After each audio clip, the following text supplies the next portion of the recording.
वारी. वारी म्हणजे काय हो माऊली? वारी म्हणजे वारंवारिता जात असते, ज्यात सतत फेऱ्या मारणे असते, ती वारी. परंतु हा झाला वाच्यार्थ किंवा शब्दार्थ. पंढरीची वारी याचा संदर्भ वेगळा आहे.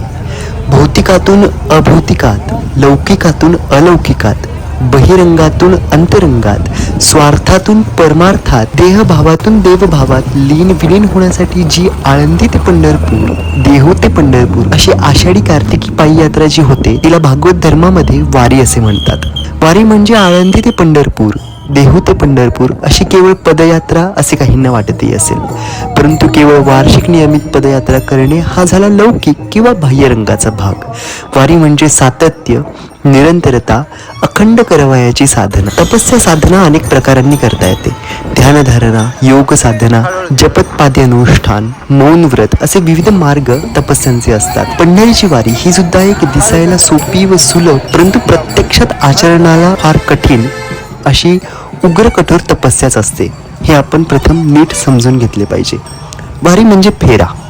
आपला जन्म मरणाचा फेरा सुरूच असतो. जन्म मरणाची वारंवार होणारी वारी संपावी, दुःख, क्लेश, यातना, पीडा, भय, शोक, अतृप्ती यांनी डागाळलेल्या मनुष्य जन्माचा फेरा सदासाठी बंद व्हावा यासाठीच जी नैष्ठिक पदयात्रा केली जाते तिला वारी असे म्हणतात. येथे वारी हे साध्य नसून वारी हे एक साधन आहे हे प्रथम लक्षात घ्यावे. गिरिकंदात, गुहेत किंवा गंगाकिनारी जाऊन ऋषीमुनींसारख्या वज्रकठोर तपश्चर्या करणे हे प्रत्येक सर्वसामान्य प्रापंचिकाचे काम नव्हे. हे लक्षात घेऊनच आमच्या दूरदृष्टीच्या संत महंतांनी नामस्मरण व पंढरीची वारी हा सोपा सुलभ असा मार्ग भाविक समाजाला उपलब्ध करून दिला. गेली अनेक वर्ष तरी भाविक मोठ्या श्रद्धेने या सुलभ मार्गाने वाटचाल करताना दिसत आहेत. दिसायला हा प्रवास असतो अलंकापुरी ते पंढरी, परंतु वस्तुतः तो आपला प्रवास ज्ञानोबा ते विठोबा, तुकाराम ते विठोबा असा असतो.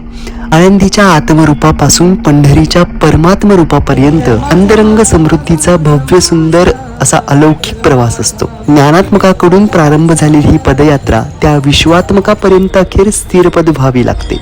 वारी म्हणजे अज्ञानातून ज्ञानाकडे खेचून नेणारा महामार्ग असतो. अंधारातून म्हणजे विकाररूप षड्रिपूंच्या विळख्यातून सोडून भक्तीच्या प्रकाशात जी समाविष्ट करते ती वारी.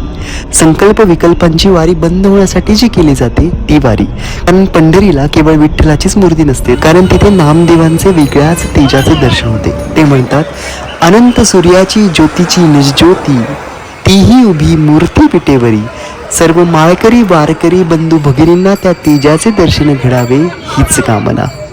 असा हा वारी आणि त्याचा लौकिक आणि भावार्थ. वारी माझ्या विठुरायाची, पंढरीच्या पांडुरंगाची.